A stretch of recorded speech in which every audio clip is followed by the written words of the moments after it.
അങ്ങനെ അണ്ണാ D M K പൂർവാധികം ശക്തിയോടെ ഉയർത്തിക്കൊണ്ടുവരാൻ അണ്ണാ ഡി എം കെ മുൻ ജനറൽ സെക്രട്ടറിയായ വി കെ ശശികല രംഗപ്രവേശം നടത്തുന്നു. തുടർച്ചയായ തിരഞ്ഞെടുപ്പ് പരാജയത്തെ തുടർന്ന് പ്രതിസന്ധിയിലായിരിക്കുന്ന പാർട്ടിയെ രക്ഷിക്കുകയാണ് തന്റെ ലക്ഷ്യമെന്ന് ശശികല തന്നെ വ്യക്തമാക്കി. 2026 നിയമസഭാ തിരഞ്ഞെടുപ്പിലൂടെ പാർട്ടി അധികാരത്തിൽ തിരിച്ചെത്തുമെന്നാണ് ശശികലയുടെ വിശ്വാസം. ഭിന്നിച്ചു നിൽക്കുന്ന പാർട്ടി പ്രവർത്തകരെ ഒന്നിപ്പിക്കുമെന്നും അതിനായി സംസ്ഥാന പര്യടനം നടത്താനുമാണ് ശശികലയുടെ തീരുമാനം. 2021 നിയമസഭാ തിരഞ്ഞെടുപ്പിന് തൊട്ടു മുൻപായിരുന്നു രാഷ്ട്രീയ പ്രവർത്തനം അവസാനിപ്പിക്കുന്നതായി ശശികല പ്രഖ്യാപിച്ചത്. EPS-നെയും OPS-നെയും ഒരുമിപ്പിച്ച് വീണ്ടും പാർട്ടിയെ ശക്തമാക്കാൻ നീക്കം നടത്തുകയാണ് ശശികലയെന്നാണ് സൂചനകൾ. അനധികൃത സ്വത്ത് സമ്പാദന കേസിൽ ശിക്ഷ പൂർത്തിയാക്കിയതിനു ശേഷം അണ്ണാ DMK-യിൽ തിരിച്ചെത്താൻ ശശികല ശ്രമിച്ചിരുന്നുവെങ്കിലും എടപ്പാടി പളനിസ്വാമി വഴങ്ങിയില്ല. തുടർന്നാണ് രാഷ്ട്രീയം ഉപേക്ഷിക്കാൻ തീരുമാനിച്ചത്.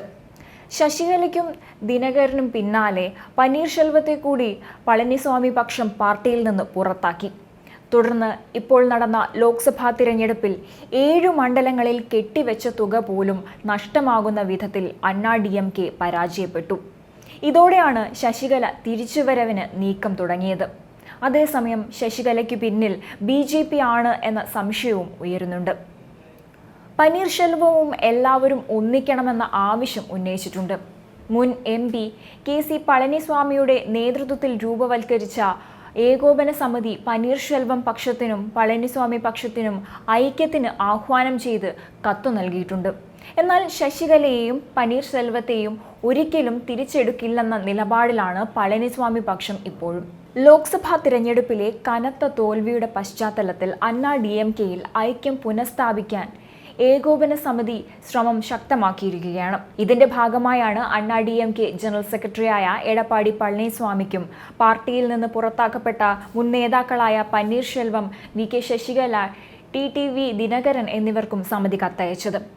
പുറത്താക്കിയവരെ ഏകോപിപ്പിച്ച് അണ്ണാ DMK-യെ ശക്തിപ്പെടുത്താനാണ് മുൻ MP KC പളനിസ്വാമി, മുൻ MLA-മാരായ JCD പ്രഭാകർ, പുകഴേന്തി എന്നിവരുടെ നേതൃത്വത്തിൽ സമിതി ഉണ്ടാക്കിയത്. മുൻ മുഖ്യമന്ത്രി ജയലളിതയുടെ വിശ്വാസ്യതയും അണ്ണാ DMK മുൻ നേതാവുമായ ശശികലയുടെ നിർദ്ദേശപ്രകാരമാണ് സമിതി ഉണ്ടാക്കിയത്. പേര് പുറത്തു വരാതിരിക്കാൻ വേണ്ടിയാണ് മറ്റ് നേതാക്കൾക്കൊപ്പം ശശികലയ്ക്കും കൂടി കത്തയച്ചതും. കഴിഞ്ഞതെല്ലാം മറന്ന് ക്ഷമയോടെ എല്ലാവരും ഒന്നിക്കണമെന്ന് കത്തിൽ ആവശ്യപ്പെടുന്നു. MGR-ന്റെയും ജയലളിതയുടെയും ആദർശങ്ങൾ മുറുകെ പിടിച്ച് പ്രതാപം തിരികെ കൊണ്ടുവരണം. തമിഴ്നാട്ടിൽ വീണ്ടും പാർട്ടിയെ അധികാരത്തിലെത്തിക്കണം. ഐക്യം ഊട്ടിയുറപ്പിക്കുന്നതിനായി എല്ലാ പ്രവർത്തകരെയും നേരിൽ കാണാനാണ് ഉദ്ദേശമെന്നും കത്തിൽ വ്യക്തമാക്കി. എന്നാൽ പാർട്ടിയിൽ നിന്ന് പുറത്താക്കിയവരെ തിരിച്ചെടുക്കുന്ന പ്രശ്നമില്ലെന്ന ഉറച്ച നിലപാടിലാണ് എടപ്പാടി പളനിസ്വാമി. ഇത്തവണ ലോക്സഭാ തിരഞ്ഞെടുപ്പിൽ ഒരു സീറ്റ് പോലും അണ്ണാ DMK-ക്ക് നേടാനായിട്ടില്ല. 2019 തിരഞ്ഞെടുപ്പിൽ BJP-യുമായി സഖ്യത്തിലായിരുന്ന അണ്ണാ DMK ഒരു സീറ്റിൽ വിജയം നേടിയിരുന്നു.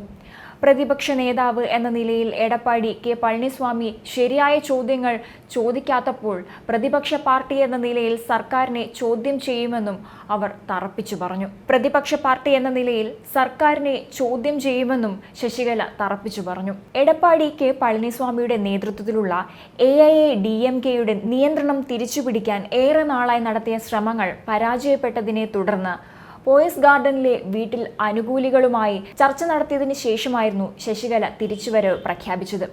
ഇതാണ് ശരിയായ സമയം, ഒരാശങ്കയും വേണ്ട എന്നാണ് ശശികല അണികളോട് പറഞ്ഞത്.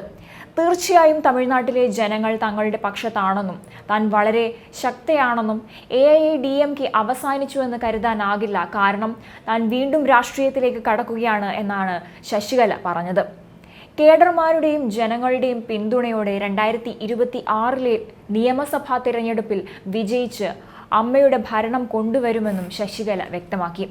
താൻ ഉടൻ തന്നെ സംസ്ഥാന വ്യാപക പര്യടനം ആരംഭിക്കുമെന്നും ചോദ്യങ്ങൾ ഉന്നയിക്കുമെന്നും DMK സർക്കാർ ഉത്തരം നൽകണമെന്നും ശശികല പറഞ്ഞു.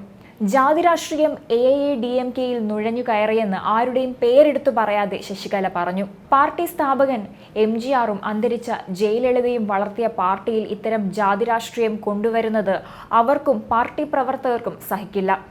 ജാതി അടിസ്ഥാനത്തിലുള്ള പരിഗണന ഉണ്ടായിരുന്നെങ്കിൽ 2017 എടപ്പാടി കെ പളനിസ്വാമിയെ അവർ മുഖ്യമന്ത്രി ആക്കുമായിരുന്നില്ല.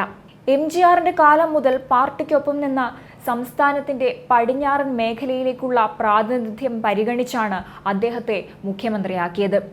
ഇക്കഴിഞ്ഞ ലോക്സഭാ തിരഞ്ഞെടുപ്പിൽ പാർട്ടി 3-4 സ്ഥാനങ്ങളിലേക്ക് തള്ളപ്പെട്ടുവെന്നും നിരവധി സീറ്റുകളിൽ കെട്ടിവെച്ച തുക പോലും നഷ്ടമായെന്നും ശശികല ചൂണ്ടിക്കാട്ടി. പേരെടുത്തു പറയാതെയാണ് പരാമർശമെങ്കിലും എടപ്പാടി പളനിസ്വാമിയെ ലക്ഷ്യമിട്ടായിരുന്നു ശശികലയുടെ പ്രസ്താവന.